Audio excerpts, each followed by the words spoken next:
मत। हरे कृष्ण। जय राधा माधव कुंज बिहारी, जय गोपी जन वल्लभ गिरिवरधारी, यशोदानंदन ब्रज जनरंजन, यशोदानंदन ब्रज जनरंजन, जमुना तीर वनचारी, जय राधा माधव कुंज बिहारी। हरे कृष्ण कृष्ण कृष्ण हरे हरे, हरे राम राम राम हरे हरे, हरे कृष्ण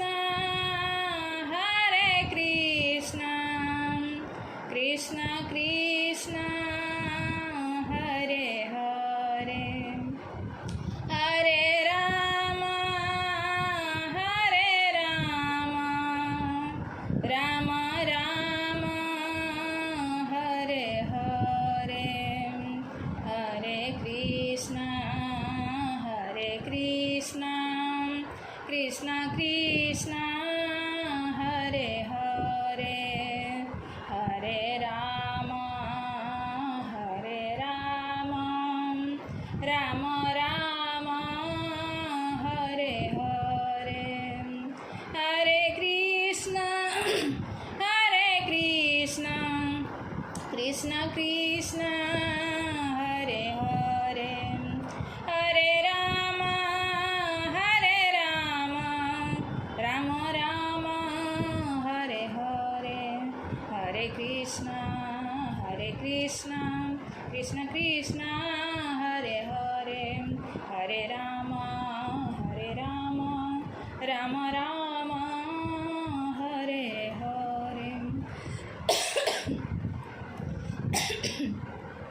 जय राधा माधव जय राधा माधव, राधा माधव जय राधा माधव, जय जगन्नाथ जय बलदेव, सुभद्रमा जय सुदर्शन, जय पंचतत्व जय पंचतत्व, पंचतत्व जय पंचतत्व, जय जय प्रभुपाद प्रभुपाद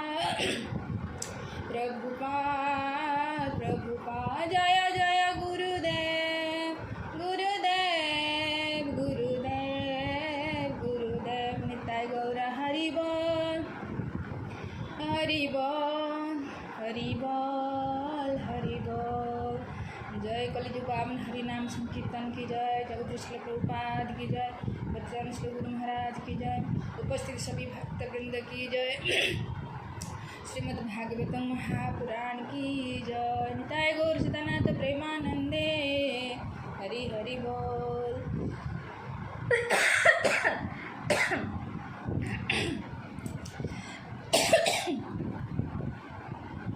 ओम अज्ञानतिमिरान्धस्य ज्ञानाञ्जनशलाकया चक्षुरुन्मिलितं येन तस्मै श्रीगुरुवे नमः। श्रीचैतन्यमनोभीष्टं स्थापितं जनभूतले स्वयं रूप कदा मह्यं ददाति सपदान्तिकम्।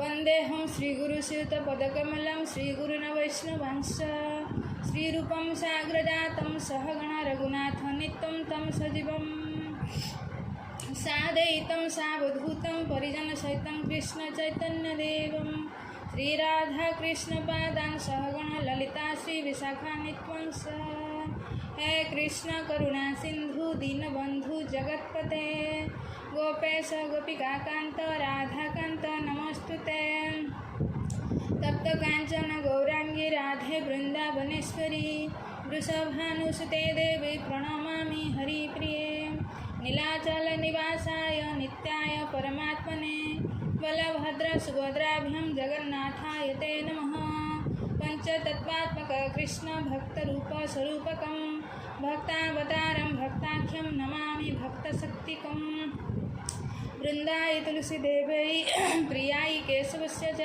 विष्णुभक्तिप्रददेवी सत्यवत्यै नमो नमः वाञ्छाकल्पतरुभ्यश्च कृपासिन्धुभ्यैव च पतितानां पावनेभ्यो वैष्णवेभ्यो नमो नमः जय श्री कृष्ण चैतन्य प्रभु नित्यानंद श्री अद्वैत गदाधर शिवासादि गौर भक्तवृंद हरे कृष्ण कृष्ण कृष्ण हरे हरे हरे राम राम राम हरे हरे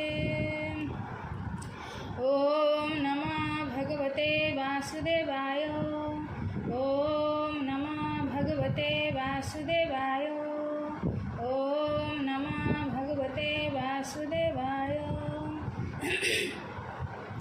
मुखं करति वाचालं पंगुलंघयते गिरिं यत्कृपातमहं वन्दे श्रीगुरुदिनतारिणे परमानन्दमाधवं श्रीचैतन्यैश्वरं नमो विष्णुपादाय कृष्णप्रेष्ठाय भूतले श्रीमते जयपताका स्वामिनितनामिने नमो आचार्यपादाय निताय कृपाप्रदायिने गौरकथाधामदाय नगरग्रामतारिणे नमो विष्णुपादाय कृष्णप्रेष्ठाय भूतले श्रीमते भक्तिवेदान्तस्वामिनितनामिने नमस्ते सरस्वती देवे गौरवाणी प्रचारिणे निर्विशेष शून्यवादी पाश्चात्यव्यस्तारिणे जय जय श्री राधा रमण जय जय नवल किशोर जय गोपी चितचार प्रभु जय जय माखन चोर श्री कृष्णचंद्र भगवान की जय हरे कृष्ण तो विलंब को क्षमा चाहूँगी आगे पानी बहुत गर्वर अच्छी देश चर्चा कर कर्तव्य अच्छा पानी पानी आनी नहीं तो उठिक जाते पानी आनी नहीं उठिक जाते पड़ी उठिक आरंभ आरंभ है किसी असुविधा नहीं तब आम आरंभ करिया आगे आगे आनी नहीं मत उठिक जाते पड़ा उठिमिनी कहीं डाकिले शुणे सब बाहर बंद है तो किसी नहीं किसी नहीं प्रभु असुविधा नहीं अभी ठीक हो तब आम आरंभ करवा जेहेतु लेट हो गले तो बहुत बहुत धन्यवाद आपन समस्ते असुविधा नहीं कि आगे तो स्वास्थ्य दरकार ना पानी टोपार पीवा दरकार अपन जाके पानी आगे आगे हो प्रभु हो हो आपन को अनुमति हरे कृष्ण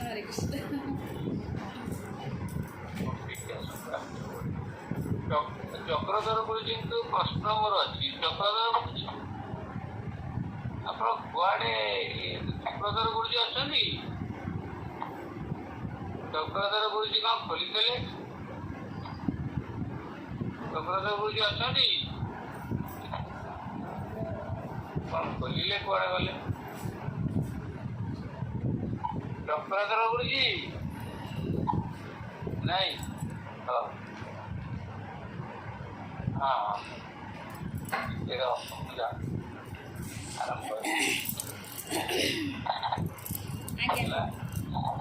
प्रभु आरंभ करवा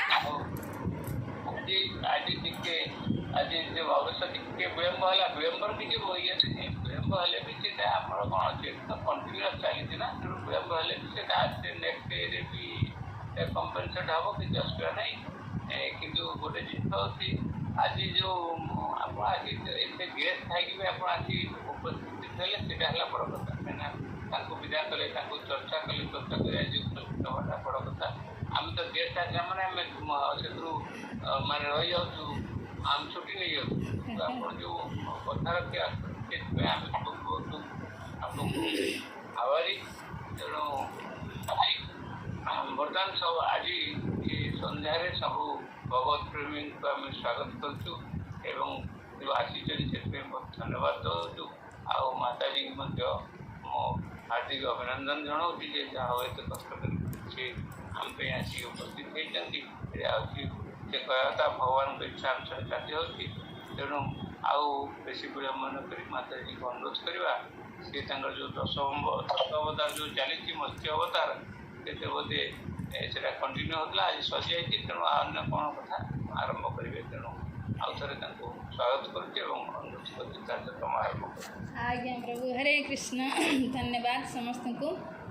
ତ ପରମ ସୌଭାଗ୍ୟ ଆମେ ସମସ୍ତେ ଭଗବାନଙ୍କର ଅବତାର କଥା ଶ୍ରବଣ କରୁଛେ, କାହିଁକିନା ଇଏ ନାରଦ ମୁନିଙ୍କର ଆମ ସମସ୍ତଙ୍କ ପ୍ରତି ଉପଦେଶ। ରାଜସୂୟ ଯଜ୍ଞରେ ଯେତେବେଳେ ଆମର ଯୁଧିଷ୍ଠିର ମହାରାଜ এই ଜିଜ୍ଞାସା କରିଥିଲେ କି ବ୍ରହ୍ମଚାରୀ ଆଉ ସନ୍ନ୍ୟାସୀ ଏମାନଙ୍କର ତ ଉଦ୍ଧାର ହେଇଯିବ, କାହିଁକିନା ଏମାନେ ସଂସାର କୌଣସି ବସ୍ତୁ ପ୍ରତି ବ୍ୟକ୍ତି ପ୍ରତି ଆସକ୍ତ ନୁହନ୍ତି। ଏମାନେ କେବଳ ଭଗବାନଙ୍କ ଚରଣ ଶରଣ ନେଇଛନ୍ତି, ଭକ୍ତି କରୁଛନ୍ତି, ତାଙ୍କର ଉଦ୍ଧାର ହେଇଯିବ। ଆମର କେମିତି ଉଦ୍ଧାର ହେବ? ଆମେ ତ ଗୃହସ୍ଥରେ ଫସିକି ଅଛେ, ସ୍ତ୍ରୀ ପିଲା ଛୁଆ ଘର ବାଡ଼ିରେ ନେଇକି, ତ ଆମର କେମିତି ଉଦ୍ଧାର ହେବ? ତ ସେଥିରେ ଭଗବାନ ନାରଦ ମୁନି ବହୁତ ସୁନ୍ଦର କହିଥିଲେ ଯେ ଗୃହେଷୁ ଅବସ୍ଥିତ ରାଜନ କ୍ରିୟା କୁର୍ବନ ଯଥୋଚିତ। ଗୃହରେ ରୁହ, ତୁମକୁ ଘର ଛାଡ଼ିକି ଯିବା ଦରକାର ନାହିଁ। କ୍ରିୟା କୁର୍ବନ ଯଥୋଚିତ ମାନେ ଯେତିକି ଦରକାର ସେତିକି କର୍ମ କର। ଯଥ ଉଚିତ ମାନେ ଯେତିକି ଉଚିତ ସେତିକି କର୍ମ କର। ଆଉ ତାପରେ କହିଲେ ବାସୁଦେବ ଅର୍ପଣ ସାକ୍ଷାତ। ଭଗବାନ ବାସୁଦେବଙ୍କୁ ଯାହା କର୍ମ କରୁଛ ତାକୁ ଅର୍ପଣ କର। ଆଉ ଉପାସିତ ମହାମୁନିଙ୍କ ପାଖରେ ବସିକି କ'ଣ କରିବା? ତ ଏଇ କଥା କହିଥିଲେ ଯେ ଶୃଣୁନ ଭଗବତ ଅଭୀକ୍ଷଣ ଅବତାର କଥାମୃତମ୍। ଗୃହରେ ରୁହ, କେଣେ ଯିବା ଦରକାର ନାହିଁ, ଯେତିକି ଦରକାର ସେତିକି କର୍ମ କର। ଆଉ ଭଗବାନ ସବୁକିଛି କର୍ମକୁ ଭଗବାନଙ୍କୁ କୃଷ୍ଣଙ୍କୁ ଅର୍ପଣ କର। ଆଉ ମହାମୁନିଙ୍କ ନିକଟରେ ବସିକି ଭଗବାନଙ୍କର ଅବତାର କଥାକୁ ଶୁଣ। ଆଉ ଶ୍ରଦ୍ଧାପୂର୍ବକ କ'ଣ ଦ୍ୱିତୀୟ ଲାଇନ୍ରେ କ'ଣ କହିଲେ? ଶ୍ରଦ୍ଧାଧାନ ଯଥାକାଳ ଉପଶାନ୍ତ ଜନାବୃତ। ଶ୍ରଦ୍ଧାପୂର୍ବକ ଶୁଣ, ବିଶ୍ୱାସ। ଶ୍ରଦ୍ଧା ମାନେ କ'ଣ? ବିଶ୍ୱାସ। କାହିଁକିନା ଭଗବାନ ଏମିତି କର୍ମ କରୁଛନ୍ତି ଏ ଅବତାର ମାନଙ୍କରେ, ଆମକୁ ବିଶ୍ୱାସ ହେବନି ନା। ଆରେ ବାମନ ଅବତାରରେ ଆମେ ଶୁଣିବା ଆଗକୁ ପୁରା ଗୋଟେ ପଗରେ ବ୍ରହ୍ମାଣ୍ଡକୁ ମାପିଦେଲେ। ବାମନ ତାଙ୍କର ପାଦ କେଡ଼ିକି ହେଇଥିବ, କିନ୍ତୁ ସେଇ ପାଦରେ ସେ ବ୍ରହ୍ମାଣ୍ଡକୁ ନାପିଦେଲେ। ବରାହ ଅବତାରରେ ପୃଥିବୀକୁ ଦାନ୍ତରେ ଧରିକି ନେଇ ଆସିଲେ। ପୃଥିବୀରେ କେତେ କ'ଣ ଅଛି, ଦେଶ ମହାଦେଶ ପାହାଡ଼ ପର୍ବତ, ସେ ପୃଥିବୀକୁ ଦାନ୍ତ ଉପରେ ଧରିକି ଆଣିଲେ। ତ ଏଇଗୁଡ଼ା ସବୁ ଅସମ୍ଭବ ଭଳିଆ ଲାଗୁଛି ନା କଥା ଗୁଡ଼ା। କିନ୍ତୁ ସେଇପାଇଁ ସେ କହୁଛନ୍ତି ଶୁଣ କଥା, କିନ୍ତୁ ଶ୍ରଦ୍ଧାପୂର୍ବକ ବିଶ୍ୱାସ କରେ ଭଗବାନ କିଛି ବି କରିପାରିବେ। ସେଇପାଇଁ ତ ସେ ଭଗବାନ ଏଇ ଅନନ୍ତ କୋଟି ବ୍ରହ୍ମାଣ୍ଡକୁ ସେଇ ତ ତିଆରି କରୁଛନ୍ତି। ଭଗବାନ ସ୍ୱୟଂ ଗୀତାରେ କହୁନାହାନ୍ତି ନା, ଅହଂ ସର୍ବସ୍ୟ ପ୍ରଭବ, ମୁଁ ସବୁର ପ୍ରଭୁ, ମତ ସର୍ବ ପ୍ରବର୍ତ୍ତତେ। ମୋ ଦ୍ୱାରା ହିଁ ସବୁ କିଛି ପ୍ରବର୍ତ୍ତନ ହେଇଛି, ମାନେ ସୃଷ୍ଟି ହେଇଛି। ତେଣୁ ଯିଏ ସୃଷ୍ଟି କରୁଛି ସେ କାହିଁକି କିଛି କରିପାରିବନି? ତ ଏଇ ବିଶ୍ୱାସ ସହକାରେ ଏ ଅବତାର କଥାକୁ ଶୁଣିଲେ କ'ଣ ହେବ? ଭଗବାନଙ୍କ ପ୍ରତି ଫିରି ଭକ୍ତି ଜାଗୃତ ହେବ। ଆଉ ଭକ୍ତି ଜାଗୃତ ହେଲେ ତୁମେ ଭଗବାନ ପାଇଁ କର୍ମ କରିବ। ଆଉ ଭଗବାନଙ୍କ ପାଇଁ କର୍ମ କଲେ ଭଗବାନ ତୁମର ଉଦ୍ଧାର କରିଦେବେ। ଭଗବାନ ସ୍ୱୟଂ ଗୀତାରେ ବି ବହୁତ ସୁନ୍ଦର କହିଛନ୍ତି, 12 ଅଧ୍ୟାୟ 6 ନମ୍ବର ଆଉ 7 ନମ୍ବର ଶ୍ଲୋକରେ ବହୁତ ସୁନ୍ଦର ସେଇଠି କହିଛନ୍ତି ଯେ ତୁ ସର୍ବାଣୀ କର୍ମାଣୀ ମୟି ସନ୍ନ୍ୟସ୍ୟ ମତ୍ପରା ଅନନ୍ୟ ନୈବ ଯୋଗେନ ମାଂ ଧ୍ୟାୟନ୍ତେ ଉପାସନ୍ତେ ତେଷାମ୍ ଅହଂ ସମୁଦ୍ଧର୍ତ୍ତା ମୃତ୍ୟୁ ସଂସାର ସାଗରାତ୍ ଅଚିରାତ୍ ଭବାମି ପାର୍ଥ ମୟା ବେଶିତ ଚେତସାମ୍। এই ଦୁଇଟା ଶ୍ଲୋକରେ ଭଗବାନ କହିଲେ ଯେ ଯିଏ ତାର ସବୁକିଛି କର୍ମକୁ ମୋ ପାଇଁ ଅର୍ପଣ କରେ। ଯେଠି ନାରଦ ମୁନି ସେଇ କଥା କହିଲେ, ବାସୁଦେବଙ୍କୁ ଅର୍ପଣ କର ସବୁକିଛି କର୍ମ। ତ ଭଗବାନ ସେଇ କଥା କହୁଛନ୍ତି, ଯିଏ ମୋ ପାଇଁ ସବୁ ତାର କର୍ମକୁ ଅର୍ପଣ କରେ। କ'ଣ କର୍ମ ଅର୍ପଣ କରେ? ଆମେ ଯାହା ବି କିଛି ଇନ୍ଦ୍ରିୟ ମାନଙ୍କରେ କର୍ମ କେଉଁଥିରେ କରୁ? ଇନ୍ଦ୍ରିୟ ମାନଙ୍କରେ କରୁ। ଆଖିରେ ଦେଖୁ, କାନରେ ଶୁଣୁ, ଜିଭରେ ଆମେ କଥା କହୁଛେ ବା ପ୍ରସାଦ ନେଉଛେ, ହାତରେ କିଛି କର୍ମ କରୁଛେ। ତ ଯାହା ବି କିଛି କରୁଛେ, ଭଗବାନ କହୁଛନ୍ତି ଯେ ତୁ ସର୍ବାଣୀ କର୍ମାଣୀ, କିଛି ବି ତୁମେ କର୍ମ କରୁଛ। ତ କ'ଣ କହୁଛନ୍ତି? ଯେ ତୁ ସର୍ବାଣୀ କର୍ମାଣୀ ମୟି ସନ୍ନ୍ୟସ୍ୟ। ମୟି ମାନେ ମୋ ପାଇଁ, ସନ୍ନ୍ୟାସ ମାନେ ତ୍ୟାଗ, ଯିଏ ମୋ ପାଇଁ ତ୍ୟାଗ କରେ। ଆଉ ମାଁ ଧ୍ୟାୟନ୍ତେ ଉପାସନ୍ତେ, ଯିଏ ମୋର ଧ୍ୟାନ କରେ, ଯିଏ ମୋର ଉପାସନା କରେ। ଆଉ ଅନନ୍ୟ ନୈବ ଯୋଗେନ, ना अन्य आउ कहारी नुहे मो सहित केवल जी युक्त रहे आर मत परा जी मत परायण माने जे कृष्ण छड़ा से किसी दुनिया रे जाने ही ना ये जमी कृष्ण बिना से बंची पारबनी जमी उदाहरण दिखती माछर मतपरा कौन हम ना पानी माछ पानी बिना बची पारबनी आपण माछ को पानी भितर नहीं आसतु हाँ बाहर को काढ़ी आणिक आप डलप गदी रे सुलांतु आपण झूला झुलांतु या रसगुल्ला खिलांतु या टीवी सामने रे बसई दिंतु ताको किछि भल लागबनी पानी ही ताको भल लगे पानी रे छाड़ दिंतु से खुश हाँ तो से भाया कहीं आप देखिए पानी भितर भी आहरी अन्य जीव भी अच्छा जमी कुंभीर से पानी रे रही पारे प्लस बाहर को नहीं आस बाहर भी रही बेंग पानी रे भी रही पारे ताको बाहर को काढ़ी आनी बाहर भी रही हाँ साप भी पानी रे रही पारे ताको बाहर कौन बाहर रही हाँ तो तांकु मत परा कहनी पानी सी हेले पानी परा कहनी ये माछ है पानी परा मैंने पानी बिना से बंची पारबनी ठीक से भाई भगवान कहते कृष्ण बिना जी बंची पारबनी यही सिचुएसन आसिया पड़ो आम जीवन में आने पड़ो जमी चैतन्य महाप्रभु कहते ना जुगायतम निमिषाण चक्षुषा प्रावृसायितम शून्यायितम जगत्सर्व गोविंदम विरहेणम यही स्थिति को आमको जावाक पड़ो जे गोटे क्षण भी कृष्ण बिना जुग भली लगुव आउ चक्षुरु वर्षा भली अनवरत अश्रु बहुत विरहरे तेबे सीना भगवान मिले आमर तो से भाव आसुनी भगवान को भगवान को बिछड़ के क्यों अनादि जुगरे कष्ट पाचे फिर भी भगवान को प्रति से विरह भाव आसनी तो केमती भगवान पाइबा तो भगवान ये से श्लोकटार दीटा श्लोक भगवान कहते जी ये तार सब कर्म को मो त्याग करे जे मोर ध्यान करे मोर उपासना करे मत परायण होता है तो ताकू मु कौन करे हाँ कौन करे ना तेसाम अहम अहम माने मु समुर्धरता उद्धार करे कौटू उद्धार करे मृत्यु संसार सागरार ये जो मृत्यु संसार आम जन्म होचे मरुचे केते जे 84 लाख रे घुरुचे तार हिसाब नहीं तो ये चक्रु भगवान कहते मुझे उद्धार कर दिए आ जल्दी मैंने लेट करेनी अचिरात बहुत जल्दी हाँ ताको मु उद्धार कर दिए जी मया आवेशित चेतसाम तार चेतना को जे मो भितर आवेशित कर दे थाए से व्यक्ति को बहुत जल्दी भवसागर उद्धार कर दिए तो केतबेले जेतबेले आम सीना ये शुणिले विषय जानिले कर्म कले हाँ तो से आगे शुणीते पड़ो विषय से नारद मुनि कहते तो भगवान अवतार कथा को महामुनि निकट में बसिकी श्रवण कर तो शुणिले धीरे धीरे प्रति भक्ति जागृत हो विषय तुम जान सी किए कईटी रोचंती सहित तुम संपर्क कौन हाँ तो ये सब जो ज्ञान आसीज तो ऑटोमेटिक आम भीतर आसो अरे से तो आम निजर जो पर जे मैंने कहीं नुहति पछरे आम दौड़े देख लास्ट छाड़ुचे किंतु जी अनादि काल आम निजर आम पर करदेचे तो ये ज्ञान मध्यम यही सत्संग मध्यम आम विषय जानू तो से नारद मुनि बहुत सुंदर यही आम समस्त को जो उपदेश देते खाली युधिष्ठिर महाराज को नुहे युधिष्ठिर महाराज जमी गृहस्थ आम समस्त से गृहस्थ रुह किंतु जहाँ करुच भगवान को अर्पण कर आ महामुनि निकट में बसिकी माने परम भक्तों पाखे बसिकी भगवान को विषय शुण तर अवतार से कौन कौन भगवान कहीं अवतार नियंती आम भी शुणी शुणी गले हाँ तो आम मान भक्त मान उद्धार करने आसिक देखो अर्जुन को मध्यम करके केते सुंदर गीता छाड़िकी गले एड्रेस देकी गले बापर एमती कर कले मो पाख फेरी आस फिर ते जगत को आसते पड़ोनी कि बार बार 84 लाख रे घूरते पड़ोनी कष्ट पाइते पड़ोनी कौन से यही भाया अवतार नहीं आसती सुंदर सुंदर लीला करती हाँ आम उपदेश भी छाड़िकी जाती तो तभी शुणिले सीना आम भगवान विषय जाना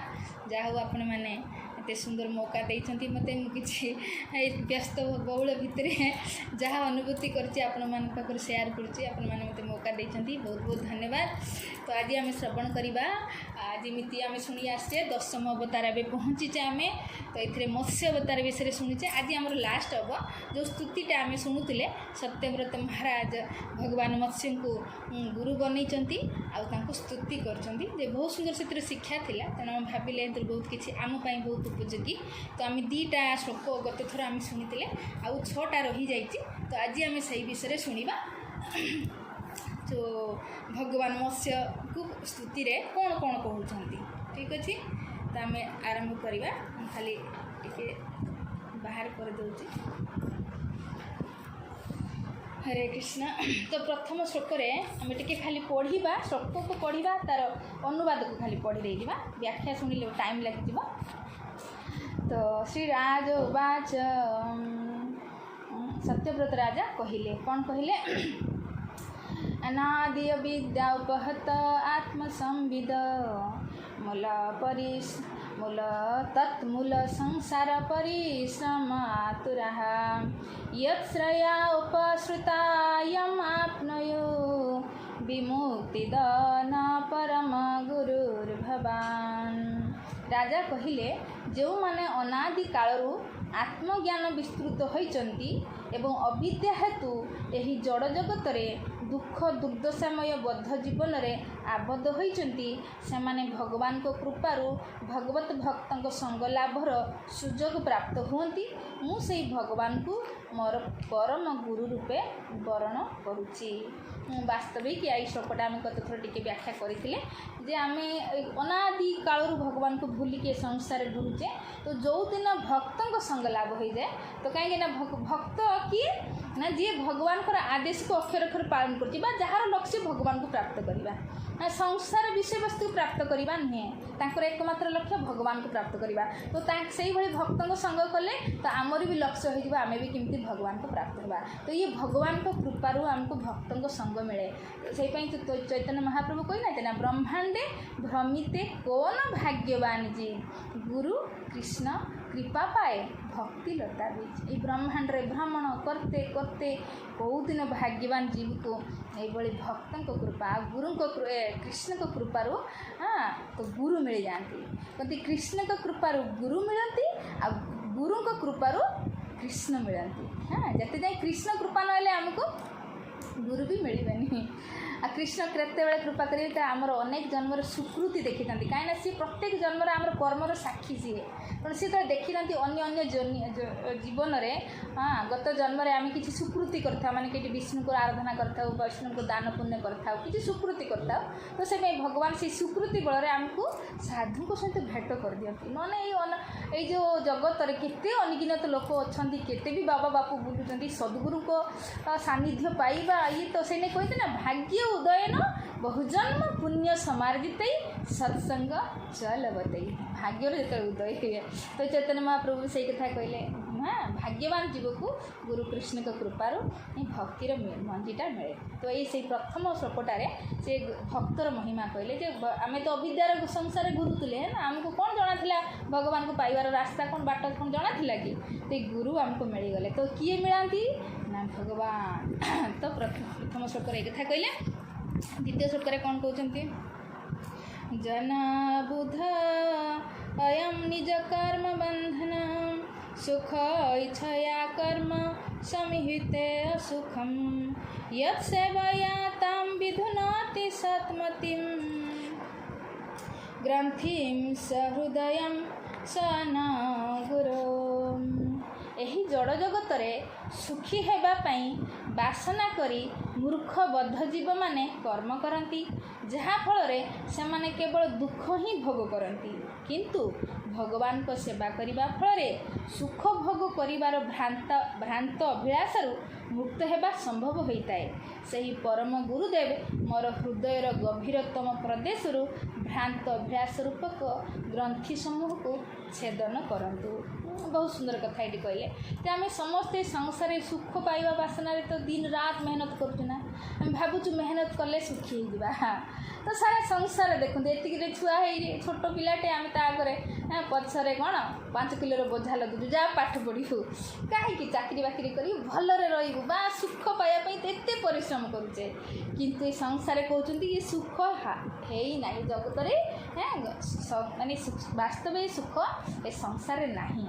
हाँ तो भगवान कहीं जगतटा को दुखालय लगे तो सुख दरकार आमको सुखालय को जावाक पड़े किंतु आमको से सुखालय एड्रेस ही जोड़ा नहीं। हाँ तो यही आमको मिले तो भगवान गुरुदेव को कृपारू आमको सुखालय रास्ता जना जाए माने संसार सुख नहीं आम भावुचे सुख पाँच कि 10 ताला घरे अच्छे बोधे सुखी अच्छा जी बड़ बड़ गाड़ी में बुलूँ बोधे सुखी अच्छा ना ना ये सुख नुहे ये दुख निवृत्तिर अवस्था कहीं ये दुखालय जदि भी आम कहवा आम तो सुख अनुभव करुचे ଖାଇକି ସୁଖ ଅନୁଭବ କରୁଛେ, ସମ୍ଭୋଗ କରିକି ସୁଖ କରୁଛେ, ଶୋଇକି ସୁଖ ଅନୁଭବ କରୁଛେ, କହୁଛନ୍ତି ଏଇଟା ସୁଖ ନୁହେଁ। ଏଇଟା ହେଉଛି ବହୁତ ସୁନ୍ଦର ଶ୍ଲୋକ ଗୋଟେ ଅଛି, ଯେଇଠି କହୁଛନ୍ତି ରଜଧିକା କର୍ମ କରା ଦୁଃଖେ ଚ ସୁଖ ମାନିନ। ଯେଉଁମାନେ ରଜଗୁଣରେ ବଶବର୍ତ୍ତୀ ସେମାନେ ଦୁଃଖଟାକୁ ସୁଖ ବୋଲି ଭାବୁଛନ୍ତି। ଯେମିତି ଜଣେ ମଦ ତ ପିଉଛେ, ଭାବୁଛୁ ଭାରି ସୁଖୀ ପିଇକି, କିନ୍ତୁ ସେ ଦୁଃଖ ଆଗକୁ ଦୁଃଖକୁ ସିଏ ଭୋଗିବା ପାଇଁ ସିଏ ଡିପୋଜିଟ୍ କରୁଛି। ଆମେ ମାଂସାହାର କରୁଛେ, ମଦ୍ୟପାନ କରୁଛେ, କିଛି ବି ଗଲତ କାମ କରୁଛେ, ଭାବୁଛେ ଏଇ ସମୟଟା ଆମେ ସୁଖ ଭୋଗ କରୁଛେ, କିନ୍ତୁ ସେଇ କିଏ ବେଶ୍ୟା ସଙ୍ଗ କରୁଛି, କିଛି ବି ଭାବୁଛି ମୁଁ ଏଇ ସମୟଟା ସୁଖ ଭୋଗ କରୁଛି, କିନ୍ତୁ ଏ ସୁଖ ନୁହେଁ, ସେ ଦୁଃଖକୁ ଡିପୋଜିଟ୍ କରୁଛୁ ଭୋଗିବା ପାଇଁ।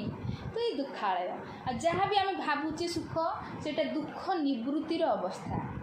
ଯେମିତି କୁହନ୍ତି ନା, ଉଦାହରଣ ଦିଅନ୍ତି, ଆପଣ ଯଦି ଟ୍ରେନ୍ରେ ଯାଇଥିବେ ବମ୍ବେ ବା କଲକାତାରେ, ବହୁତ ଭିଡ଼ ଟ୍ରେନ୍, ଲୋକାଲ୍ ଟ୍ରେନ୍ ଗୁଡ଼ା, ମାନେ ଖଚାଖଚ ଲୋକ ଭର୍ତ୍ତିବେ।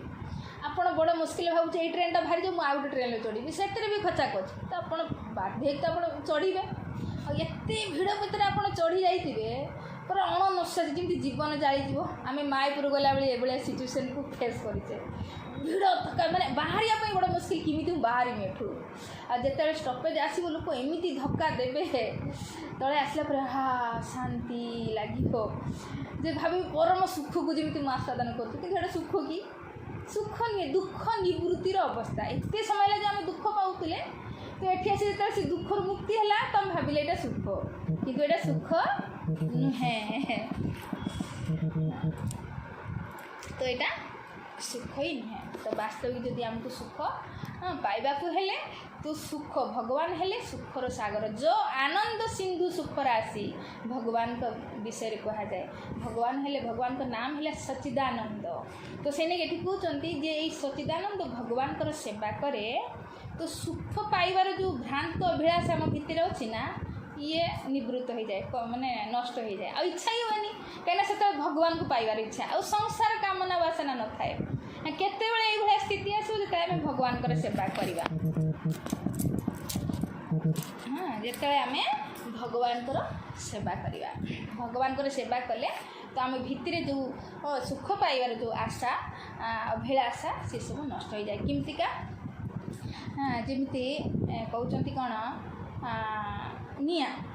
ନିଆଁରେ ଯଦି ଆପଣ ଲୁହାଟାକୁ ପକାଇ ରଖିବେ, ଲୁହାର ଜଳେଇବାର ଶକ୍ତି ନଥାଏ, କିନ୍ତୁ ତାକୁ ଯଦି ନିଆଁରେ ପକାଇକି ରଖିବେ, ତାହେଲେ ସିଏ ବି ଲୁହାର କାମ କରିବ। ସିଏ ଆଉ ନିଆଁର କାମ କରିବ, ସିଏ ଆଉ ଲୁହାର କାମ କରିବନି, ହେଲା। କାହିଁକିନା ସିଏ ନିଆଁର ସଂସ୍ପର୍ଶ ରହି ଏବେ ନିଆଁ ହେଇଯାଇଛି, ଏବେ ଯାହାକୁ ଦେଖିବ ଜଳେଇ ଦେବ। ଠିକ୍ ସେଇଭଳିଆ ଭଗବାନଙ୍କ ଭିତରେ, ଭଗବାନଙ୍କ ସହିତ ଯେତେବେଳେ ଆମେ ଯୋଡ଼ିକି ରହିବା, ସେ କହିଲେ ଯିଏ ଭଗବାନଙ୍କର ସେବା କରିବା, ଆଉ ଏଇ ଭଗବାନ ଆମେ ପ୍ରଥମେ ଶୁଣିଗଲେନି କି ତାର ଯିଏ ପ୍ରତ୍ୟେକ କର୍ମ ମୋ ପାଇଁ ଯିଏ ଅର୍ପଣ କରେ, ମୋ ପାଇଁ ଯିଏ ତ୍ୟାଗ କରେ, ମାନେ ମୋ ପାଇଁ ଯିଏ ସବୁକିଛି କର୍ମ କରେ, ତ ଅଟୋମେଟିକ୍ ଭଗବାନ ସହିତ ଜୁଡ଼ିତେ ଆମ ଭିତରେ ଯେଉଁ ବଦଗୁଣ, ଯେଉଁ କାମନା ବାସନା, କ୍ରୋଧ, ଲୋଭ ଯେଉଁ ବି ରହିଛି ଦୋଷ ସବୁ, ସେସବୁ ନଷ୍ଟ ହୋଇଯାଏ। ଫିରି ଭଗବାନଙ୍କର ଯେଉଁ ଦିବ୍ୟ ଗୁଣ ଆମ ଭିତରେ ସେଇଟା ଆସିଯାଏ। ଫିରି ଭଗବାନଙ୍କୁ ପ୍ରାପ୍ତ କରିବାର ଇଚ୍ଛା ଆଉ ସଂସାର କିଛି ସବୁ କାମନା ବାସନା ଜଳିକି ପୋଡ଼ିକି ସେଥିରେ ନଷ୍ଟ ହୋଇଯାଏ। ତ ସେଇପାଇଁ ଏଇ ଶ୍ଲୋକଟାରେ କହୁଛନ୍ତି ଯେ ଭଗବାନଙ୍କର ସେବା କଲେ ଏଇ ସ୍ଥିତି ଆସେ। ଆଉ ଏଇ ସେବା କରିବା କିଏ ଶିଖେଇବ? ଗୁରୁଦେବ। ସେଇପାଇଁ ଏଇଭଳି ଗୁରୁଙ୍କୁ ଆମେ ବାରମ୍ବାର ପ୍ରଣାମ କରୁଛେ। ତ ତୃତୀୟ ଶ୍ଲୋକରେ କ'ଣ କହୁଛନ୍ତି?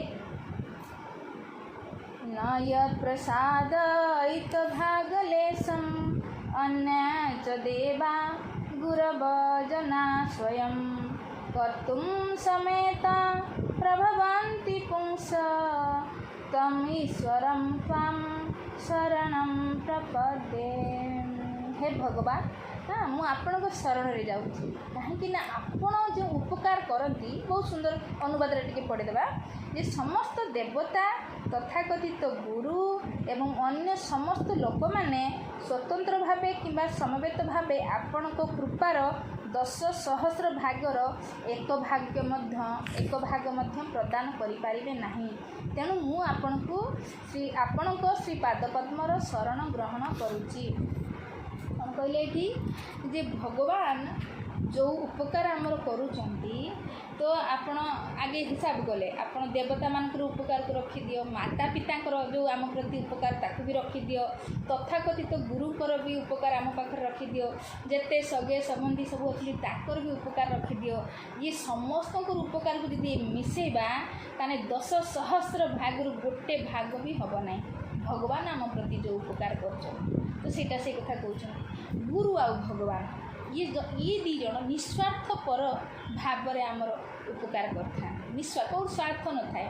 ସେଇପାଇଁ ତ ରାମାୟଣରେ ନାହିଁ ନା, ହେ ତୁ ରହିତ ଜଗ ଯୁଗ ଉପକାରୀ, ହେ ତୁ ରହିତ ଜଗ ଯୁଗ ଉପକାରୀ, तुम तुम्हारे सेवक असुरारी, तुम तुम्हारे सेवक असुरारी। हेतु रहित माने कौन सी कारण न थाए, तुम तुम्हारे माने गुरुदेव आ भगवान ये दी जन बिना कारण ही लोक मानकर उपकार करथांती। भगवान आमर करूना ना शरीर देइचंती बंचिरा पे खाद्य पानी प्रकार सब दौरान कि दिने डिमांड भी करना कि मो किसी कर, किंतु पिता माता यही तो आशा रखी था ना मो छुआ कि बड़ हो मोर सेवा कर आशा थाए, किंतु भगवान को किसी आशा न थाए। निस्वार्थ भाव से आमर सब कर गुरुदेव कौन दरकार तांकर कौन दरकार आमे भक्ति करवा, हाँ शुद्ध हवा भगवत धाम को जीवा तांकर कौन स्वार्थ। हाँ किंतु दिन रात मेहनत करके प्रचार कर लोक मान शुद्ध करके किमती भगवत धाम को पठेबे केवल मात्र दया। हाँ दया गुण भगवान भी जदि आसिक यदि किसी कहते गीतार माध्यम उपदेश दौरान गुरुदेव भी जदि आमको किसी उपदेश दौरान केवल दया गुरु भाई आमर दुख को देखिकी सही पारना भाई उठ जागो ये दुख कईटे घाटी चगुटे हो ये सुख नहीं वास्तविक सुख दरकार तो भगवत धाम को चलो। तो ये विषय बहुत सुंदर गोटे स्टोरी आसे जे भक्त किमती दयालु। हाँ जे आप शुणी थे जो थोड़े कही आउ थे रिपीट हो जाऊ किसी असुविधा नहीं। सॉरी मोर क्लास चलती हरे किस समय पर कॉल कर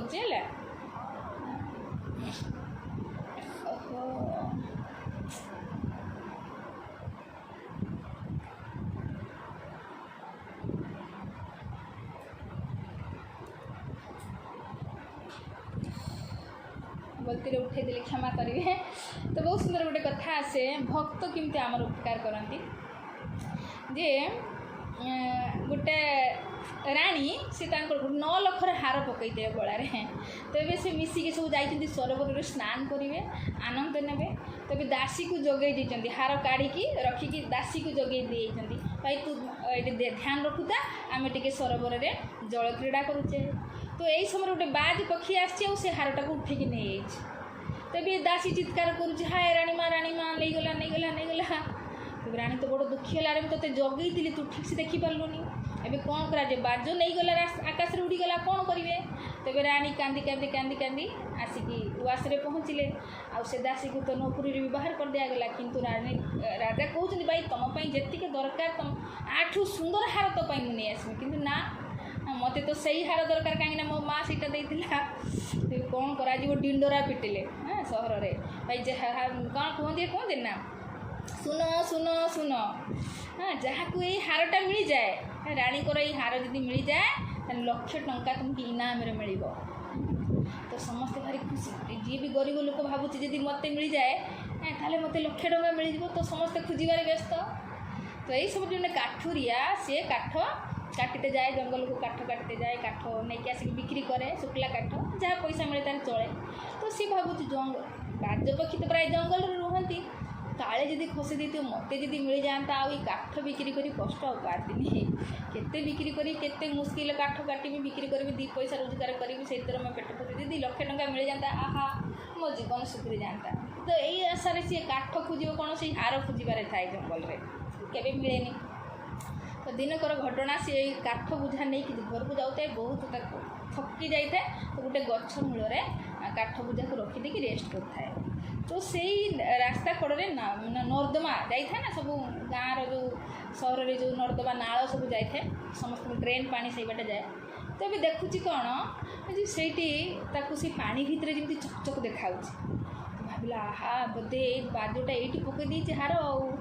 ତ ସିଏ କ'ଣ କଲା, ଆଉ ସେତେବେଳେ ଦେଖିବ ନାହିଁ ଗଟର ପାଣି ଗନ୍ଦା ପାଣି, ଆଉ ଦେଖିବ କୁଦି ପଡ଼ିଲା ଆଉ ହନ୍ତାଳି ଚକଟିକି ପୁରା ମୋତେ ଦରକାର, କିନ୍ତୁ ସେ ହାର ଆଉ ନ ମିଳିଲେ ଗଲା। ତ ପୁରା ଏରିଆକୁ ସେ ମାନେ ଦୋଳି ଚକଟି ଦେଲାବେଳେ କିନ୍ତୁ ହାର ମିଳିଲା। ପୁଣି ଆସିକି ବସିଲା, କିଛି ସମୟ ପାଣିକୁ ମାନେ ନିର୍ମଳ ହେବା ପାଇଁ ଅପେକ୍ଷା କଲା। ପୁଣି କିଛି ସମୟ ପରେ ଦେଖୁଛି କ'ଣ, ପୁଣି ପାଣି ସେମିତି ସାଫ୍ ହେଇଗଲା। ପୁଣି ସେଇ ଚକଚକ ଦେଖିବାକୁ ଲାଗିଗଲା। କହିଲା ଆରେ ଏଇଠି ତ ଅଛି, ନହେଲେ ଦେଖ ଚକଚକ ଦେଖାଉଛି ମାନେ ପାଣି ଭିତରେ ଅଛି। ତ ପୁଣି ସେ କୁଦି ପଡ଼ିଲା, ପୁଣି ସେଇଭଳିଆ ହନ୍ତାଳି ଚକଟିତେ ଲାଗିଲା, କିନ୍ତୁ ପୁଣି ଆସିକି ତଳକୁ ବସିଲା, ତାକୁ ନ ମିଳିଲା ଗଲା। ତ ସେଇ ବାଟରେ ଜଣେ ସାଧୁ ମହାତ୍ମା ଯାଉଥିଲେ।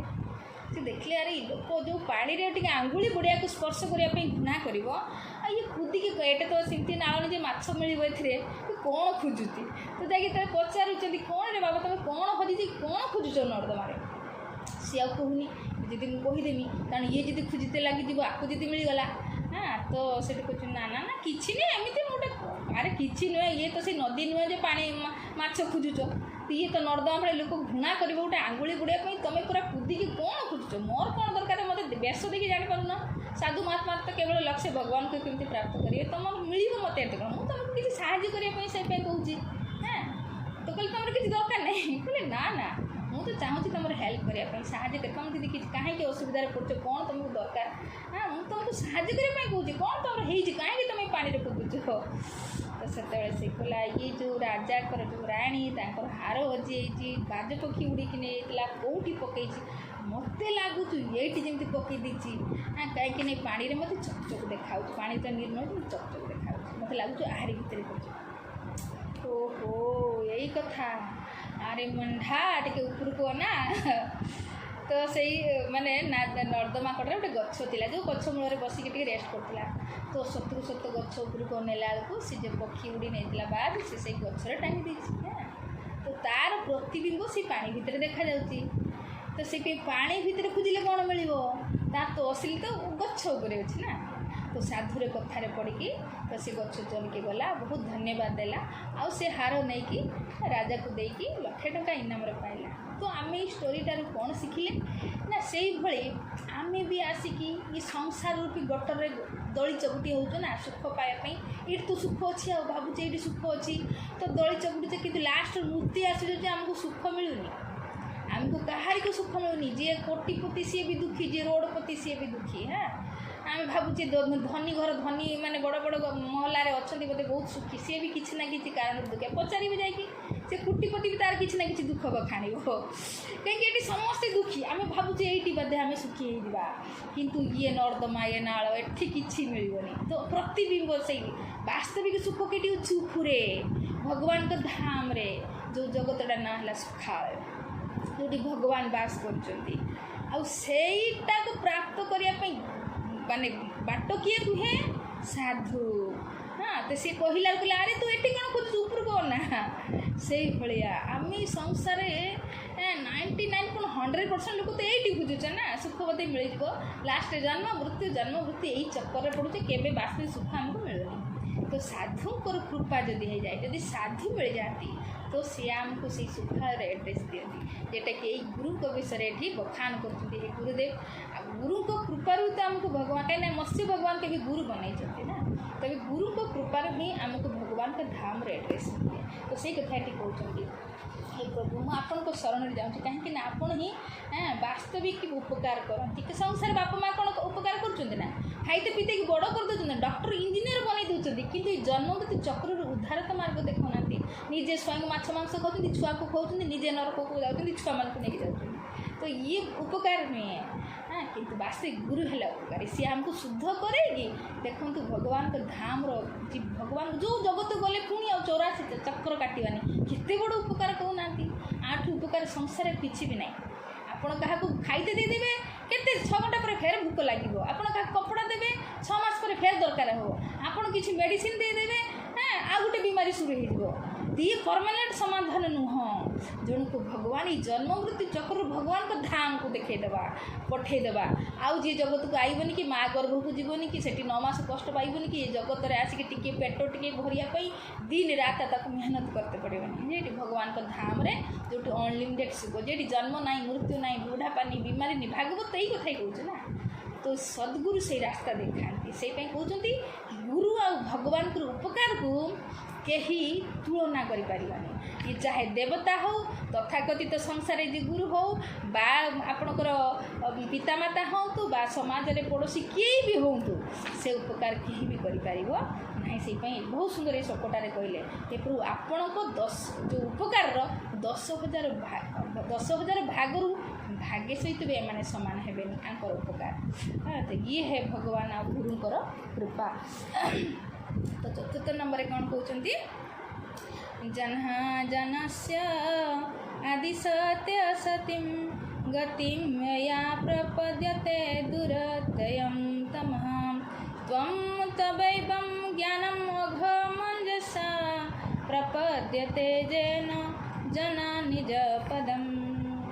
प्राकृत गुरु निज प्राकृत शिष्य को अर्थनैतिक उन्नति और विषय भोग शिक्षा प्रदान करती ता फल मूर्ख शिष्य जड़ जगतर अज्ञान मध्य आच्छन्न हो रहे किंतु आपण शाश्वत ज्ञान दान करती एवं ज्ञान प्राप्त होई बुद्धिमान लोक माने अति शीघ्र निज स्वरूप रे अधिष्ठित हुअंती। तो ये बहुत सुंदर कहले भंड गुरु को विषय क्लीयर कथा कहते जी गुरु कहती तू बास यहीटा कर संसार तू भल रमें कौन आम कि कष्ट आसीगले दुख आसीगले आम गुरु पाखक जाऊ तथाकथित गुरु पाखक भाई मो छुआर चाकरी मिलूनी मो झील को बर मिलूनी बा मुझे बीमारी ग्रस्त ठीक होना तो से मैंने कौन करती बास किछि माने चुकुनी चुकुड़ी जो कहते ना कथबार्ता करके आपन को जो संसार फसैकी रखती यहाँ कर ठीक अच्छे तो यहाँ मिल जाए यहाँ कर यहाँ मिल जाए भगवान को रास्ता देखाती तेणु एम कहते भंड प्राकृत गुरु आम जाऊ ठकिया तो से आमको ठकाती तो किंतु ये से गुरु कथा कौन कहते कौन जी वास्तविक गुरु से शाश्वत ज्ञान प्रदान करती शाश्वत जो कौ ज्ञान ना भगवान हेले शाश्वत भगवान को धाम है शाश्वत जे के नष्ट शाश्वत माने के नष्ट हुए तो वास्तविक गुरु जी भगवान को रास्ता ही देखती शाश्वत धाम विषय दिखाती किंतु संसारिक गुरु कौन करती आम संसार देखुं हर गली कंदी गोटे गोटे गुरु होगी बसती आम से स्वीकार कर कहीं कर आमर भल घर द्वार मोर छुआ पिला नहीं आम सुख शांति रहा तो से आम गुरु वरण करुचे किंतु केते दिन रही तू आम ठकुचे से आमको ठकौंट किंतु वास्तविक गुरु जी से संसारी सुख भोग पछरे लगाती कौन करती तपस्या करके भाई दुख मिलूँ ठीक अच्छे किसी असुविधा नहीं दुख मिले सीना ये तड़पिले तुम भगवत धाम को चाहब पाइबापी तेणु भक्ति कर तो जी वास्तविक गुरु सी भगवान को धाम शाश्वत ज्ञान प्रदान करती और निजे स्वरूप अधिष्ठित करती कहीं आम स्वरूप कौन ना आम आत्मा आत्मार स्वरूप कौन कृष्णर नित्य दास कृष्णर सेवा करवा तो ये वास्तविक गुरु आमको सिखाती किंतु एवं कौन आम शरीर को मुझे बोली भावुचे शरीर सगे संबंधी को निजर बोली भावुचे तेणु मुझे भल रही माने शरीर को किमती सुस्थ रखी बाकी मो सगे संबंधी किमती शरीर किमती सुस्थ रही पछरे आम लगी था तेणु आम ये गुरु को खोजु तो वास्तविक यहाँ कल्याण हेनी कहीं शरीर नष्ट हम शरीर सहित सगे समिति भी दिन नष्ट होमती केते संसार जाते जाए भगवत धाम न जाइए से जाए संसार एमती चली तेणु वास्तविक गुरु आमको शाश्वत ज्ञान प्रदान करती माने आम आत्मा भगवान को सेवा करके भगवत धाम को जीवार वास्तविक गुरु रास्ता देखा तेणु से गुरु को मुझे बारंबार प्रणाम करुच्ची।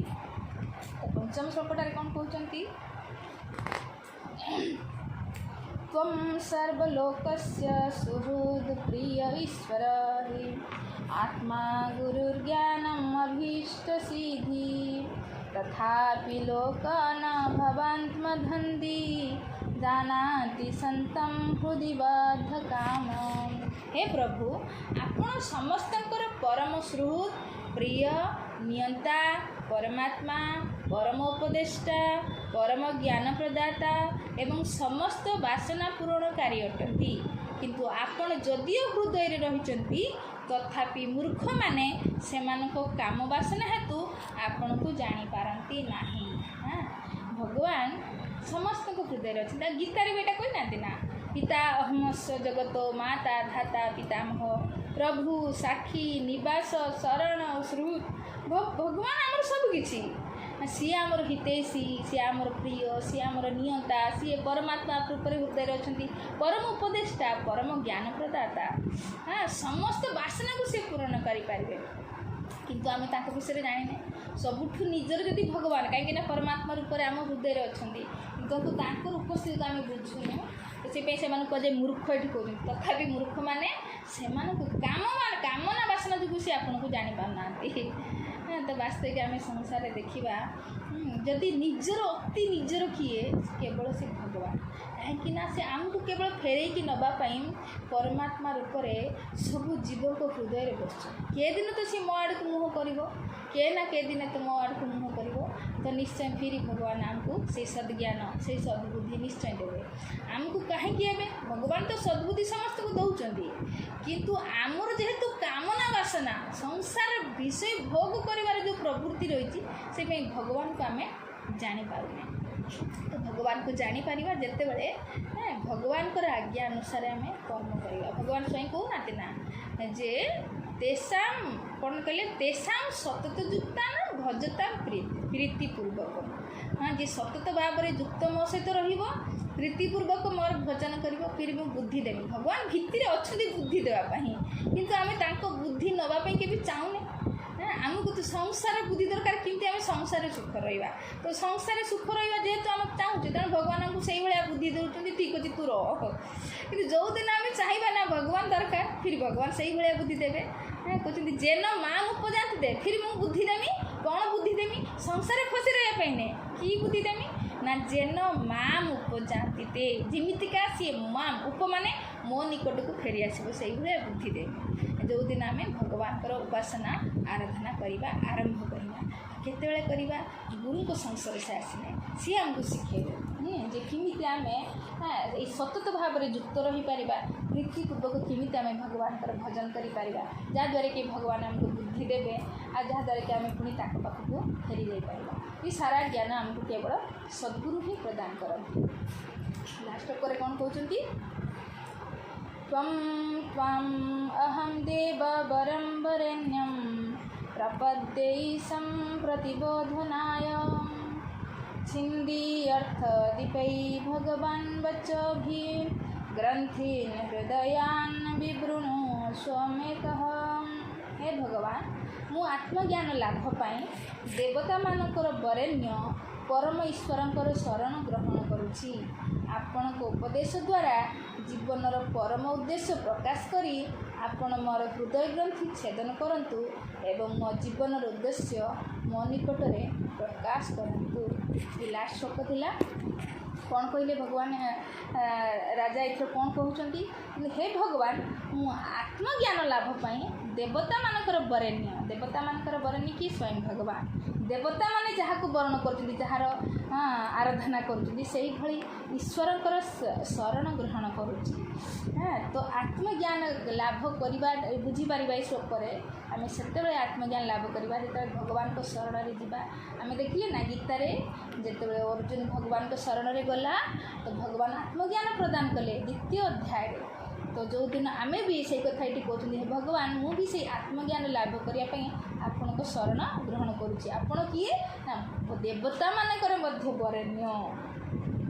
ତ ଆପଣଙ୍କ ଉପଦେଶ ଦ୍ୱାରା ଜୀବନର ପରମ ଉଦ୍ଦେଶ୍ୟ ପ୍ରକାଶ କରି ଆପଣ ମୋର ହୃଦୟ ଗ୍ରନ୍ଥି ଛେଦନ କରନ୍ତୁ। କାହିଁକିନା ଭଗବାନ ଏଇ ହୃଦୟରେ ଯେଉଁ ଗ୍ରନ୍ଥି ରହିଛି ନା, ହୃଦୟରେ କ'ଣ ଗ୍ରନ୍ଥି ରହିଛି? ଆମ ଭିତରେ ସମସ୍ତଙ୍କ ଭିତରେ ଅନେକ ଗାଣ୍ଠ ରହିଛି, ଆଉ ସବୁଠୁ ବଡ଼ ଗାଣ୍ଠ ହେଲା ଏ ସଂସାର ପ୍ରତି ଆସକ୍ତି। ନା ଆସକ୍ତି ରୂପକ ଗଣ୍ଠି ଆମ ସମସ୍ତଙ୍କ ରହିଛି। ପୁତ୍ର ପ୍ରତି, କନ୍ୟା ପ୍ରତି, ଧନ ପ୍ରତି, ଘର ପ୍ରତି, ଜମିବାଡ଼ି ପ୍ରତି, ଶରୀର ପ୍ରତି, ଏସବୁ ଗ୍ରନ୍ଥି ରହିଛି ନା, ଆସକ୍ତି ରୂପକ ଗ୍ରନ୍ଥି। ତ ଭଗବାନ ଆତ୍ମଜ୍ଞାନ ଦ୍ୱାରା ଏ ଗ୍ରନ୍ଥିକୁ ଛେଦନ କରିଦିଅନ୍ତି। ତ ସେଇଟା ସେ ପ୍ରାର୍ଥନା କରୁଛନ୍ତି, ପ୍ରଭୁ ମୋର ହୃଦୟରେ ଯେଉଁ ଏସବୁ ଗ୍ରନ୍ଥି ରହିଛି, ଆପଣ ଆପଣଙ୍କ ଜ୍ଞାନ ରୂପକ ତଲୱାର ଦ୍ୱାରା ଏଇସବୁ ଆସକ୍ତି ରୂପକ ଗ୍ରନ୍ଥିକୁ କାଟି ଦିଅନ୍ତୁ, ଆଉ ମୋ ଜୀବନର ଉଦ୍ଦେଶ୍ୟକୁ ମୋ ନିକଟରେ ପ୍ରକାଶ କରନ୍ତୁ। ତ ଆମ ଜୀବନର ସମସ୍ତଙ୍କ ଜୀବନର ଉଦ୍ଦେଶ୍ୟ କ'ଣ? ଯେହେତୁ ଏଇ ଆଖି କେତେବେଳେ ଖୋଲୁଛି? ଯେତେବେଳେ ସତ୍ସଙ୍ଗରେ ବସୁଛେ, ନହେଲେ নহলে ଆଗରୁ ଜୀବନର ଉଦ୍ଦେଶ୍ୟ କ'ଣ ଥିଲା? ତ ବାସ୍ କେମିତି ଏଠି ସୁଖରେ ରହିବା, ବାସ୍ ସାରା ସଂସାର ଯାହା କରୁଛି ଏଇଠି କେମିତି ସୁଖ ରହିବା, ଏଇଟା ହେଲା ମନୁଷ୍ୟ ଜୀବନର ଉଦ୍ଦେଶ୍ୟ। ପଇସା କମାଇବା, ଭଲରେ ରହିବା, ଖାଇବା ପିଇବା, ଏସ୍ କରିବା, ବୁଢ଼ାପାକୁ ଦିନେ ଦେଖିବି ନାହିଁ, ମୃତ୍ୟୁକୁ ନଜର ଅନ୍ଦାଜ, ଯେଦିନ ମରିବା ମରିବା ଦେଖାଯିବ। ହଉ ଏବେ ଖାଅ ପିଏ, ଏଇଟା ମନୁଷ୍ୟ ଜୀବନର ଉଦ୍ଦେଶ୍ୟ ନୁହଁ। ମନୁଷ୍ୟ ଜୀବନ 84 ଲାଖ ଶରୀର କାଟିଲା ପରେ ଯେତେବେଳେ ମନୁଷ୍ୟ ଜୀବନ ମିଳିଯାଏ, ଆର ବାସ୍ତବିକ ଉଦ୍ଦେଶ୍ୟ ହେଲା ଭଗବାନଙ୍କୁ ପ୍ରାପ୍ତ କରିବା। କିନ୍ତୁ ଏଇଟା ଆମ କାହାକୁ ଜଣା ନାହିଁ। ଏବେ ତ ମନୁଷ୍ୟ ଜୀବନ ମିଳୁଛି, ଖାଅ ପିଅ ଏସ୍ କର, ଆଉ କାହିଁକିନା କାଲ କିଛି ନା ଦେଖା, କାଲ ତ ଆମେ ଦେଖିନେ, ମରିଗଲେ କିଏ ଜାଣିଛି ନା ଆଉ ଜନ୍ମ ହେବା କି ନାହିଁ। ପଶୁ ପକ୍ଷୀ ଫେର ତ ଜନ୍ମ ହେବା, ଫେର ତ ସେଇ କୁଡ଼ା କରକଟ ଖାଇବା। ତେଣୁ ଏ ଗୋଟେ ଜନ୍ମ ମିଳୁଛି, ଭଲରେ ଖାଇକି ଏସ୍ କରିବା। ହଉ କିନ୍ତୁ ଶାସ୍ତ୍ର ଖୋଲିଲେ ଫିର ଆମକୁ ଜ୍ଞାତ ହୁଏ, ଆରେ ବାପରେ ଇଏ ଦୁର୍ଲଭ ମନୁଷ୍ୟ ଜୀବନ ମିଳିଛି। ଯେମିତି କହୁନାହାନ୍ତି ନା ନା ଆମର ପ୍ରହ୍ଲାଦ ମହାରାଜ ଯେ ଦୁର୍ଲଭ ମାନୁଷମ ଦେହ ଦେହି ନାମ କ୍ଷଣ ଭଙ୍ଗୁର। ଇଏ ମନୁଷ୍ୟ ଜୀବନଟା ବହୁତ ଦୁର୍ଲଭ, ପୁଣି କ୍ଷଣ ଭଙ୍ଗୁର। ଏଇ ଚାନ୍ସ ମିଳିଛି 100 ବର୍ଷର, ସେଥିରେ ଜରୁରୀ ନାହିଁ ଆମେ ଏଠି 100 ବର୍ଷ ବଞ୍ଚିବା। କ୍ଷଣ ଭଙ୍ଗୁର କେତେବେଳେ ବି ଏଇ ଜୀବନଟା ନଷ୍ଟ ହେଇଯିବ। କାହିଁକିନା ଆଜିକାଲି ଯେଉଁ ଦୁନିଆ, ଯେଉଁ ମୋଟର ଗାଡ଼ି ହେଲାଣି, ପଦମ ପଦମ ୟଦ୍ ବିପଦମ ଶାସ୍ତ୍ରରେ ଲେଖା ହେଇଛି, ପଦ ପଦ ପରେ ବିପଦ। ଗ୍ୟାରେଣ୍ଟି ନାହିଁ ଆମେ ଏଠି 100 ବର୍ଷ ବଞ୍ଚିବା ବୋଲି। ସେଇପାଇଁ ଜୀବନଟା ଯେହେତୁ କ୍ଷଣଭଙ୍ଗୁର, ତେଣୁ କ'ଣ କରିବା ଦରକାର ନା କହୁଛନ୍ତି ଦୁର୍ଲଭ ମାନୁଷମ ଦେହ ଦେହି ନାମ କ୍ଷଣଭଙ୍ଗୁର ତତ୍ରାପି ଦୁର୍ଲଭ ମନେ ବୈକୁଣ୍ଠ ପ୍ରିୟ ଦର୍ଶନ। ତାଠୁ ଦୁର୍ଲଭ ହେଲା ବୈକୁଣ୍ଠ ପ୍ରିୟ, ମାନେ ତାଙ୍କର ପ୍ରିୟ ଭକ୍ତଙ୍କ ଦର୍ଶନ ପାଇବା। ଯେତେବେଳେ ତାଙ୍କର ଭକ୍ତଙ୍କୁ ଆମେ ଦର୍ଶନ ପାଇଛୁ, ତାଙ୍କଠାରୁ ଉପଦେଶ ନେବା ଦରକାର। ଆଉ ସିଏ ଯେମିତି ଜୀବନକୁ ବିତାଉଛନ୍ତି ଭକ୍ତି କରିକି ଭଗବାନଙ୍କୁ ପାଇବା ରାସ୍ତାରେ ଚାଲିଛନ୍ତି, ତ ତାଙ୍କ ଉପଦେଶ ମାଧ୍ୟମରେ କହୁଛନ୍ତି କୌମାରେ ଆଚରିତ ପ୍ରାଜ୍ଞ, ତ କୁମାର ଅବସ୍ଥାଟାରୁ ଆଚରଣ କରିବା ଆରମ୍ଭ କର। ଭକ୍ତି ଆଚରଣ କ'ଣ କହିଲେ? ଧର୍ମାନ ଭାଗବତା ନିଅ। ଏଇ ଭାଗବତ ଧର୍ମ ମାନେ ଭଗବାନଙ୍କ କରିବା, ଭଗବାନଙ୍କ ପାଇଁ ଯେଉଁ କର୍ମଟା କରାଯାଏ ସେଇଟା ହେଲା ଧର୍ମ। ଆମେ ଆଖିରେ ତାଙ୍କୁ ଦର୍ଶନ କରିବା, କାନରେ ତାଙ୍କ କଥା ଶୁଣୁଛେ, ଏଇଟା ହିଁ ଧର୍ମ। ନା ଜିଭରେ ତାଙ୍କର ନାମ କରିବା, ତାଙ୍କର ପ୍ରସାଦ ପାଇବା, ହାତରେ ତାଙ୍କର ସେବା କରିବା। ତ ଇଏ ସବୁ କର୍ମକୁ କହୁଛନ୍ତି କୁମାର ଅବସ୍ଥାଟାରୁ କର। କାହିଁକି ନା ଜୀବନ ବହୁତ ଦୁର୍ଲଭ, ପୁଣି କ୍ଷଣଭଙ୍ଗୁର। ଗ୍ୟାରେଣ୍ଟି ନାହିଁ ଆମେ 100 ବର୍ଷ ବଞ୍ଚିବା, ଠିକ୍ ଅଛି 50 ବର୍ଷର ଆରମ୍ଭ କରିବା। ତ ତେଣୁ ଜୀବନଟା ଯେହେତୁ ଦୁର୍ଲଭ ଆଉ କ୍ଷଣଭଙ୍ଗୁର, କେତେବେଳେ ବି ନଷ୍ଟ ହେଇଯିବ। ତେଣୁ ତ ଏଇ ଭାଗବତ ଧର୍ମକୁ ଆଚରଣ କରିଦେବା କେବେଠୁ ନା କୁମାର ଅବସ୍ଥାଠୁ। କାହିଁକି କରିବା ନା ଭଗବାନଙ୍କୁ ପ୍ରାପ୍ତ କରିବା ପାଇଁ। ଆଉ ଏସବୁ ଜ୍ଞାନ ଆମକୁ ଏଇ ଦୁର୍ଲଭ ଯେଉଁ ଗୁରୁ ପ୍ରାପ୍ତ କରିଲେ ହିଁ ଆମକୁ ମିଳେ।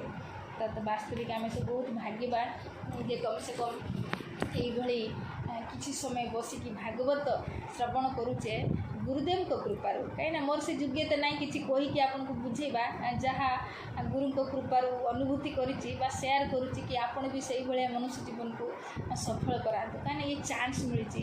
ଆପଣ ଭାବନ୍ତୁ ଠିକ୍ ଅଛି ଏଇ ଜୀବନଟା ଭୋଗ କରାଯାଏ, ଆସନ୍ତା ଜନ୍ମକୁ ଭକ୍ତି କରିବି, ଗ୍ୟାରେଣ୍ଟି ଆମକୁ ମନୁଷ୍ୟ ଜୀବନ ତ ମିଳିଯିବ, ଏଥିରେ ଗ୍ୟାରେଣ୍ଟି ଅଛି। କାହିଁକିନା ଭଗବାନ ବି କହୁଛନ୍ତି ଯେ ସ୍ୱଳ୍ପମସ୍ପି ଧର୍ମସ୍ୟ ତ୍ରାୟତେ ମହତ ଭୟାତ୍।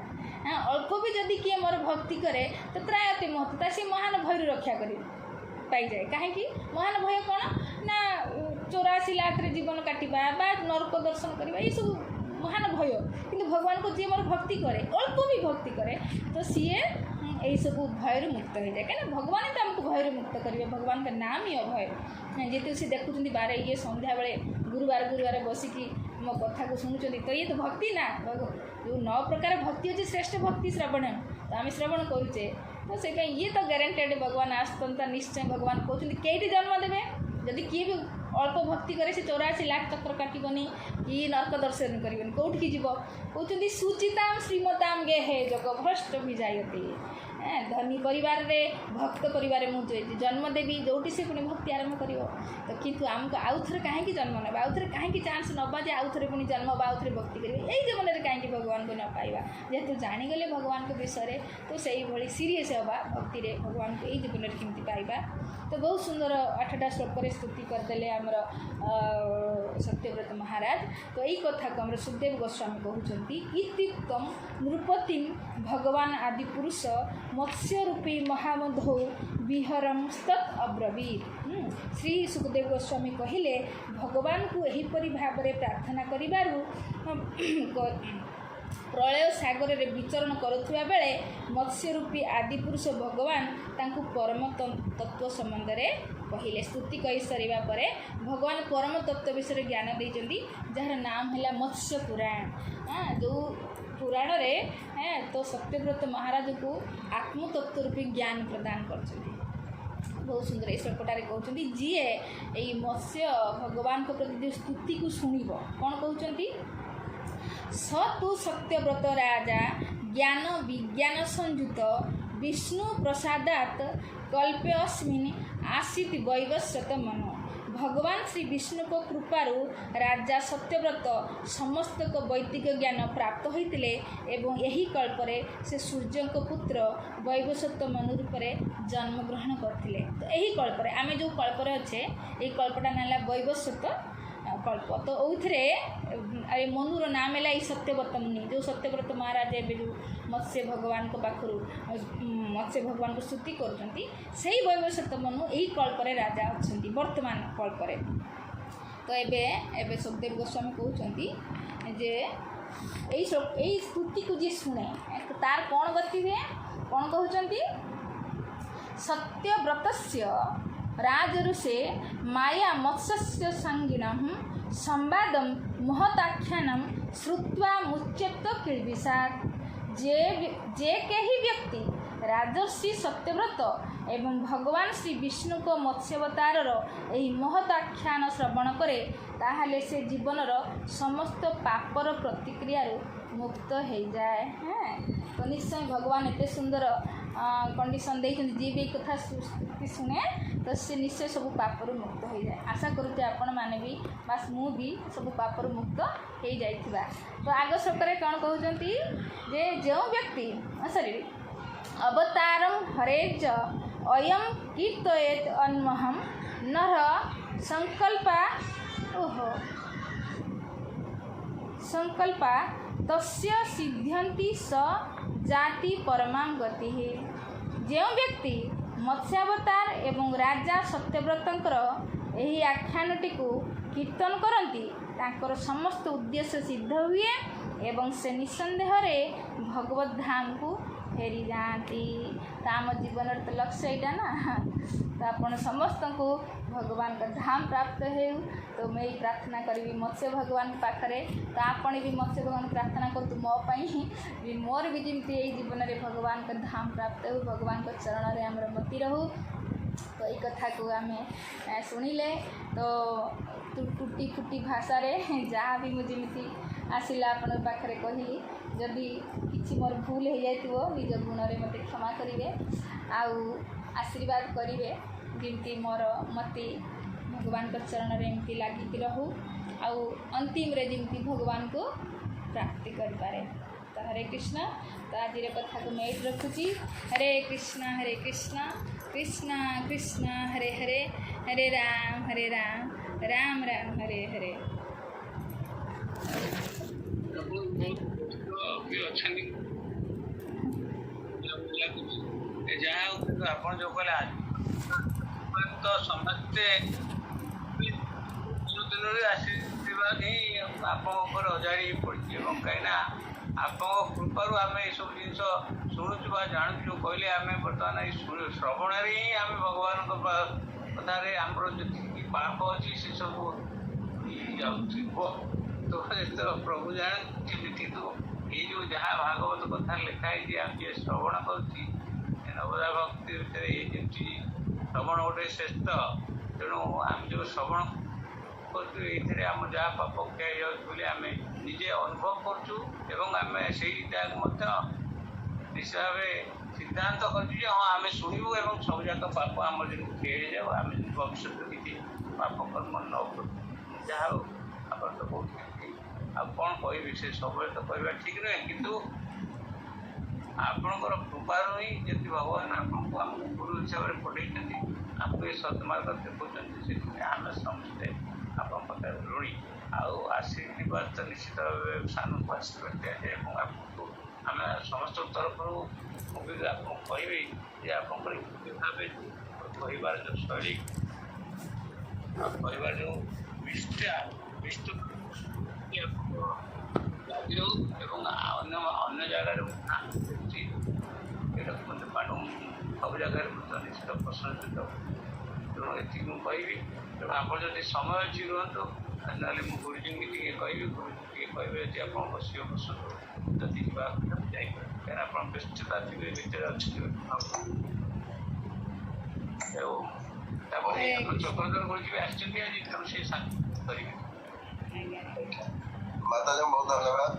ଯାହା ହଉ ସେ ବହୁତ ବ୍ୟସ୍ତ ଭିତରେ ରହୁଛନ୍ତି, ଜଣାପଡ଼ିଲା ବ୍ୟସ୍ତ ଥିଲେ, କାହିଁକିନା ଭାଗବତ କି ସତ୍ସଙ୍ଗ ଟିକେ ତା ଆଗରୁ 5-10 ମିନିଟ ଧ୍ୟାନ ପୂର୍ବକ ଶିଖିଥିଲେ ଭଲ। କେତେବେଳେ କିଏ ଗେଷ୍ଟ ଚାଲି ଆସିଲେ ଆଉ ଘରେ ଜଣେ ମାତାଜୀ ମୋ ମାତା ସେ କ'ଣ କରିବେ କି ସେଠି ଆଟେଣ୍ଡ କରିବେ। ଯାହା ହଉ ତେବେ ବହୁତ ସୁନ୍ଦର, ମୋତେ ଆଜି ବେଶୀ ଭଲ ଲାଗିଲା, କାହିଁକିନା ଆପଣ ସଂସ୍କୃତ ଏଇ ଯେଉଁ ସଂସ୍କୃତ ଭାଗବତକୁ ଇଣ୍ଟ୍ରୋଡ୍ୟୁସ୍ କରୁଛନ୍ତି, ଆଗ୍ରହ ସୃଷ୍ଟି ହେଉଛି। ଆଗ୍ରହ ହେଉଛି ବଡ଼ କଥା, ଯେମିତି ଟିକେ ଆଗରୁ ପ୍ରଥମ ପରସ୍ପର ଭିତରେ ଆଗ୍ରହ ସୃଷ୍ଟି ଏଇ ଗୋଟିଏ ଆମେ ଭକ୍ତ ହିସାବରେ ଭକ୍ତ ମଣ୍ଡଳୀରେ ଏଇଟା କାମ, ଆମେ ସେଇ ହିସାବରେ ପରସ୍ପର ପରିପୂରକ। ଯାହା ମାତାଜୀ ମୁଁ କହିବି ଟିକେ ପ୍ରଭୁ ଟିକେ ଆସିବେ ଟିକେ ତାଙ୍କର ସେବା ବି ଆଜ୍ଞା ଆଜ୍ଞା ପ୍ରଭୁ। ହଁ ପ୍ରଭୁ। ଆଚ୍ଛା ଆଚ୍ଛା ଧନ୍ୟବାଦ ପ୍ରଭୁ। ତ ଆସନ୍ତା ଗୁରୁବାର ଦେଖା ହେବ। ହରେ କୃଷ୍ଣ ହରେ କୃଷ୍ଣ।